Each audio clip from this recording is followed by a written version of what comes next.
I am expecting this update to be pretty substantial.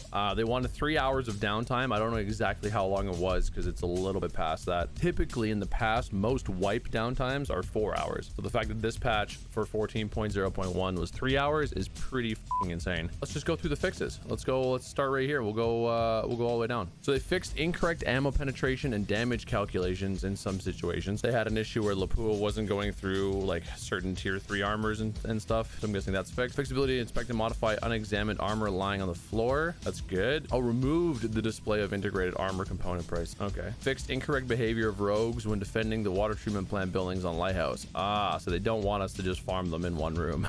That's good to know. Reduced the loudness of footsteps on snow. What? That's a thing? People don't like the snow. Fixed the inability to complete some quest conditions. I know some people had an issue with the ground zero task where if you went into the room before checking the dead scientist's body because you were a step ahead, it would kind of bug out and be weird, but that's a good fix. Fix an issue that caused infinite loading into a raid when playing as a scav in some situations. Nice. So that was the awaiting session start bug, so that's good that that's fixed. Fixed visual effects of bloom and sun glare on all locations. Yeah, the sun, especially on the snow, man, the sun got a little bright at times, so that's good. Interchange color correction is now closer to other locations. So I always noticed that with the voodoo scope, especially when you would scope in, the reticle would change color. It would go from like a red to like an orange, and it's just, yeah, the color correction was weird. Something about Interchange. Ever since they changed the lighting on Interchange to have its own lighting profile separate to the rest of the map or rest of the game, the rest of the other maps, it's always been a little bit weird. Fixed the lack of fog and optical sights in some situations. So they said they fixed that on streets as well. It didn't actually happen, so we'll see if that is the case. Fixed the ability to pick up some items, including quest items. Okay, good. Yeah, we did a little video on that. Especially colleagues part 2, the serve 12 kit at the pier, you couldn't pick it up unless you were standing like directly underneath it and looking up at it. So that's good. I know a lot of people like picked up quest items, thought they had them, and then they weren't in their inventory as well. So that's going to hopefully fix that. Fix the ability to pass through some solid objects in some situations. Ah, is that where the vaulting was an issue maybe? Fixed the ability to transfer items displayed in Hall of Fame for quests. Okay, that's good because I was having to figure out which dog tags I had in the Hall of Fame and try to make sure I didn't hand those in for Punisher. So that's really nice. Fixed airdrop loot appearing as not found in raid. Perfect. Okay. And increased spawn points for scavs for the ground zero location. Is that it? Is that all of the... That's all of the patch notes. I was kind of hoping they would talk about maybe something else too to do with the vaulting and stuff. Maybe that's what